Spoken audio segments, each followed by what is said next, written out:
Fastest food review, Panday Coco sa bakery number 1. Masarap. Mamaya yung number 2.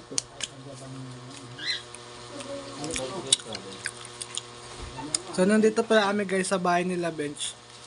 Kasi after ilang buwan? 3 months. Yung huli nating art jam. Huli nating art jam nung nag-cosplay pa eh. Lang may yun.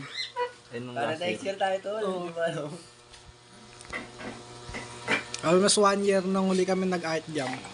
Tapos ang maangas dito, hindi pa lahat may gamit. Yung isa dala kotse. Yung isa dala card. Salamas.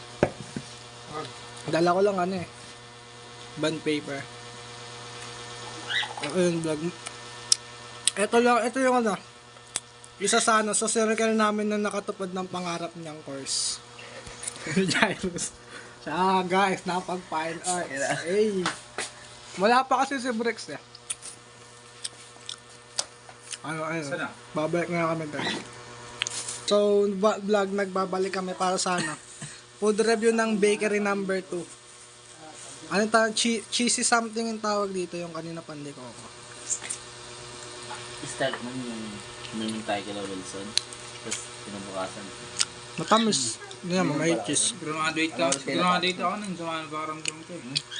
Ay, oo, yung... At night, I think